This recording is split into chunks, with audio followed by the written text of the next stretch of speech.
never liked people that think they can change other people. Right. And that was never my intent. For me, I'm a strong woman, and so I thought that some of what he did was being a strong man, because I wanted a man that was stronger than me so that I could be a woman and feel soft. Right. With him, I'm sorry, my mind has so many things running through it about him that whenever I would talk to him, when he would be a certain way, and if we had a talk about it, I could see that he would work on improving himself. And that was always encouraging to me. It wasn't like me changing him, but it was like we would have a fight or something, and then when we talked about it, I could see he was working on certain things.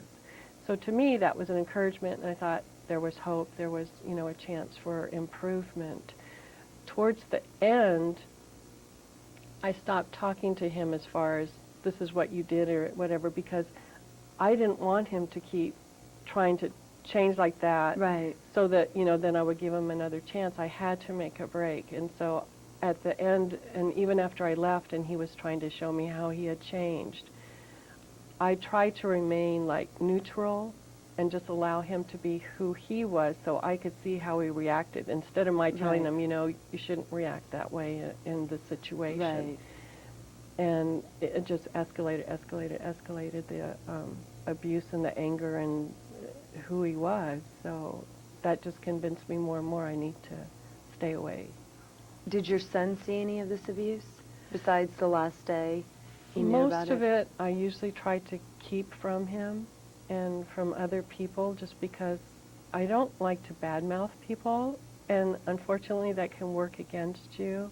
But you know how when you have a fight with someone and you go and tell mom, and then you never tell her you made up, and she's like hating that guy and you love him, you know, and so I didn't do that.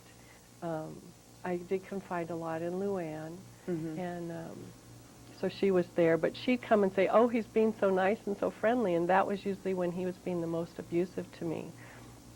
So it got to the point where when he would be really nice to her, she'd say, are you okay? And I'd be like, no. Oh. It was almost, I think what it is when they're being mean to somebody, they have to go out and be nice and charm everybody else so that then they'll buy into, oh, he's such a nice guy. What do you mean you're having problems with him? He's so nice to me. Just because he's nice to you doesn't mean you see anything that goes on behind closed doors when when it's just us two. And that's just it, is people who see him or see a person a certain way, you know, don't realize what they're like any other way, because they're like, well, he's so nice to me. And that makes it very difficult, because you think, well, that's not how he is all the time. He's doing that. Right. You know, and what you said really brought something up to me, that I was going out with this guy one time, 12 years ago or something, and he wasn't a nice, I mean, he was kind of a jerk. But the point is that my friend said this thing, and it made so much sense that I immediately broke up with him. She said, you're taking 5% of his good qualities. He has 5% of good qualities, and you're taking that 5% and outweighing the 95% of the bad qualities he has. And so I think a lot of it is, for, you know, women in general, that they tend to say, okay, well, but he does this that I really like, and he does this that I really like, and, you know, and they don't realize that they're settling, and that's just it. Is I don't like it when people settle for anything, and, you know, women tend to settle in life saying, okay, well, I don't really like this job, but I'll take it because I need a job, or, you know, whatnot, and I think that is a hard thing to deal with.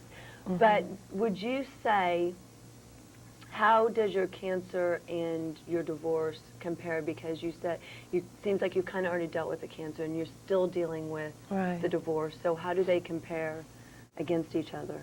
Well, for me, the cancer was something that I had to go through. And it was one of those things I really didn't have control over. The divorce was a whole lot harder, and I think it's because I felt like I had responsibility in getting into that relationship. I had responsibility in my choices.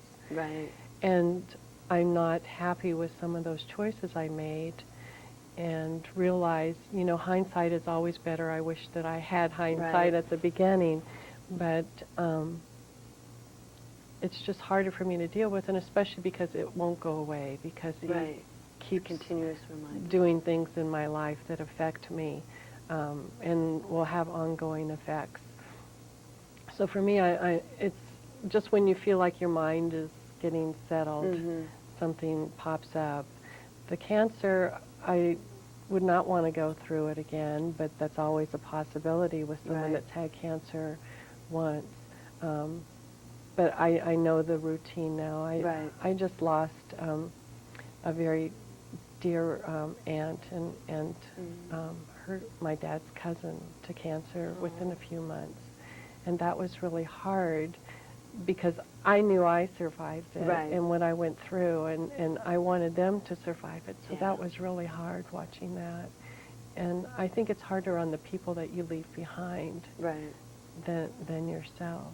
Well, I just think that that's interesting that you say the divorce is more difficult than cancer because everybody dreads cancer. But you make a good point that, you know, that was something that you chose, whereas cancer happened to you. Right. And, I mean, I don't know, I just don't see that a lot of people would necessarily see it that way, that a divorce is more difficult than cancer. But to everyone who's watching, what do you want them to know? What do you want them to get out of what you've experienced? Just to be really good about your relationships, and if you're a parent, just really love your kids, because it just really hurts me when I see parents, you know, knock their kid on the side of the head or tell them they're stupid, or just find everything that they do to encourage them so that they become a healthy human being and not an abuser.